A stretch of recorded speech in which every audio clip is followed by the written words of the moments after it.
अरे भाग्यवान, मेरे जूते कहाँ रखे हैं? मुझे बाहर जाने में देर हो रही है।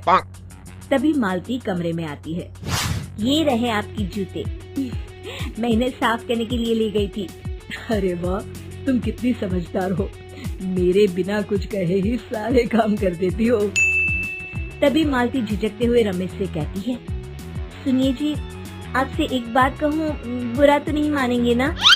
अरे नहीं नहीं, बेफिक्र होकर कहो। शादी से पहले मैं अपने मायके में नौकरी करती थी। मैं चाहती हूँ कि अब मैं फिर से नौकरी करना शुरू कर दूँ। वैसे भी सारा दिन घर में बोर हो जाती हूँ। देखो मालती, तुम्हारे नौकरी करने से मुझे कोई ऐतराज नहीं है, लेकिन तुम्हें एक बात बता दूं, हमारे खानदान में आज तक कभी किसी औरत ने नौकरी नहीं की। फिर भी एक बार तुम माँ से पूछ कर देखो, अगर वो तुम्हें नौकरी करने की इजाजत दे देती है तो अच्छी बात है। रमेश वहाँ से चला जाता है। फिर उसी शाम मालती अपनी सास के पैर दबा रही होती है। तभी उसकी सास मालती से कहती है, अरे क्या बात है बहू, आज तो ठीक तरह से मेरे पैर नहीं दबा रही, किसी ख्याल में खोई पड़ी है क्या? मैं भी तो जानूं आखिर बात क्या है। दरअसल वो माँ जी। अरे हाँ हाँ बोलो, इतना सोच क्यों रही हो? माँ जी, अगर आप बुरा न माने तो मैं नौकरी करना चाहती हूँ। घर के काम करने के बाद मेरे पास काफी वक्त बच जाता है। मालती की ये बात सुनकर उसकी सास गुस्से में कहती है, अरे बहू, तेरी तबीयत तो ठीक है ना? आज ये कैसी बहकी बातें कर रही है? भला हमारे खानदान में आज तक कभी किसी औरत ने नौकरी की है जो तू नौकरी करने की बात कर रही है, हैं?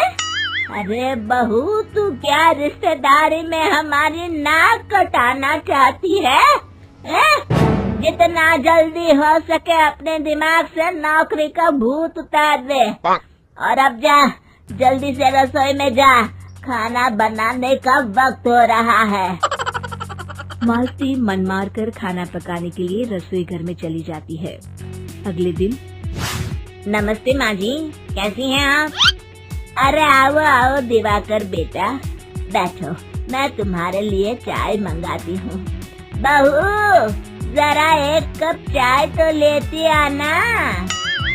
फिर दिवाकर एक फाइल खोलकर मालती की सास के सामने रख देता है। ये देखिए माँ जी, ये है पिछले महीने का हिसाब और ये रहे मुनाफे के रुपए। एक बार हिसाब देख लीजिए और इन कागजों पर अपने दस्तखत कर दीजिए।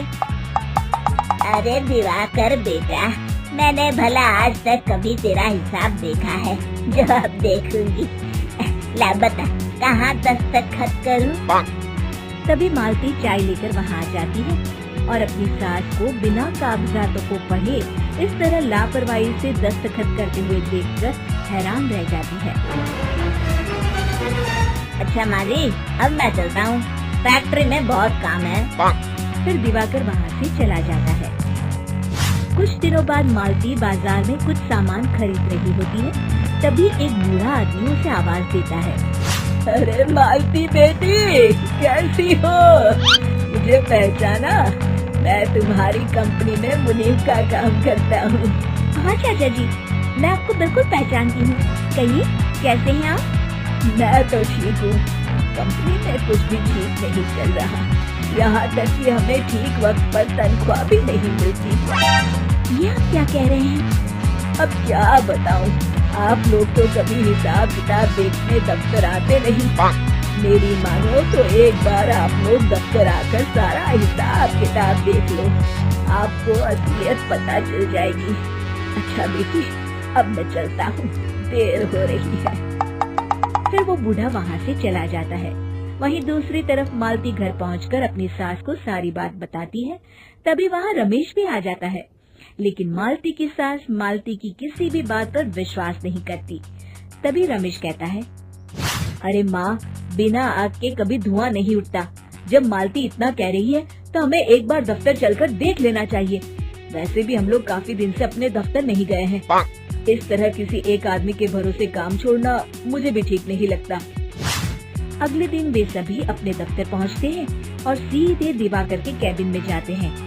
अचानक सबको एक साथ देखकर दिवाकर चौंक जाता है। अरे माँ जी, आप सब लोग अचानक यहाँ कैसे आ गए? अगर कुछ काम था तो मुझे एक फोन कर दिया होता, मैं आपके घर आ जाता। तभी मालती की सास कहती है, अरे दिवाकर बेटा, आज मैं हिसाब देखने दफ्तर आई हूँ, जरा मुझे पिछले 6 महीनों का हिसाब दिखाना तो बेटा। दिवाकर घबराते हुए हिसाब की फाइल मालती की सास को देता है।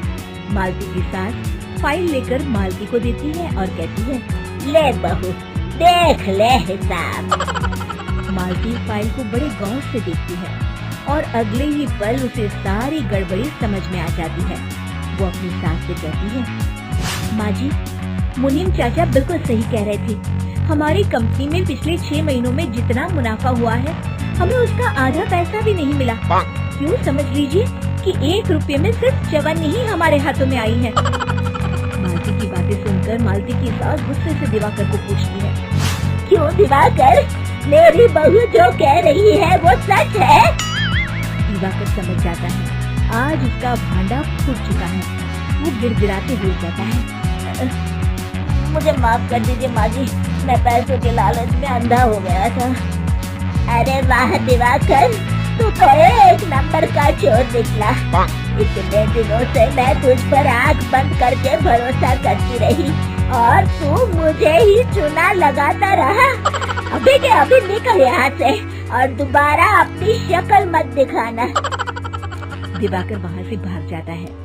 मालती की सास मालती को शाबाशी देते हुए कहती है, बहू, आज मैं समझ गई कि पढ़ाई लिखाई हमारी जिंदगी में कितनी जरूरी है। मैं बहुत किस्मत वाली हूँ जो मुझे तुझ जैसी बहू मिली है। शिक्षा, पढ़ाई लिखाई का इस्तेमाल सही जगह करके हम दुनिया में बहुत कुछ बदल सकते हैं।